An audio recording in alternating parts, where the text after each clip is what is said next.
ఈ స్నేహం ఉంది చూసారా? దీని గురించి మనం ఎంత మాట్లాడుకున్నా సరే తక్కువేనండి. మంచి స్నేహితులు ఎప్పుడూ కూడా మనల్ని కష్టంలో ఆదుకుంటా ఉంటారు.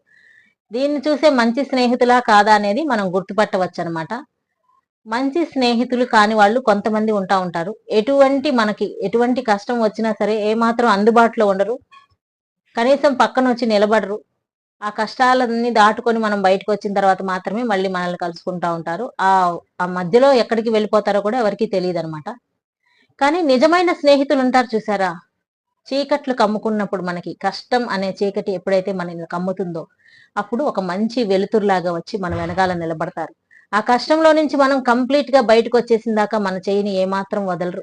కష్ట సుఖాలలో తోడున్న వాడే నిజమైన స్నేహితుడు గాని, ఇక కష్టం వచ్చినప్పుడు కొంతమందైతే ఏం చేస్తా ఉంటారంటే, మనకి 4 మాటలు ధైర్యం మాటలు చెప్పకపోగా మనకి మనల్ని ఇంకా ఇంకా బాధ పెట్టడానికి ట్రై చేస్తూ ఉంటారు. ఎలా చెప్తారో తెలుసా మాటలు?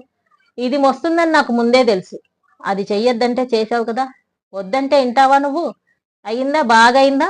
అంటా ఉంటారు. ఇట్లాంటి వాళ్ళని మనం స్నేహితులుగా భావించాల్సిన అవసరం లేదు. నిజమైన స్నేహం అంటే మనకి కష్టం వచ్చినప్పుడు ఇంకా ఇంకా బాధపడే మాటలు చెప్పి మనల్ని కృంగదీయకూడదనమాట. సహాయం చేసినా చేయకపోయినా నేను నీకున్నాను. ఈ కష్టంలో నేను నీకు తోడుగా నిలబడతాను.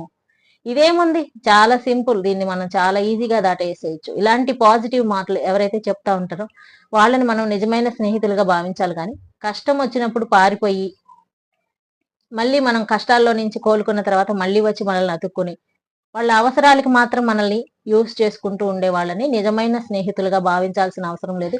అసలు ఇలాంటి స్నేహాలు ఉండకుండా ఉంటేనే మంచిదండి.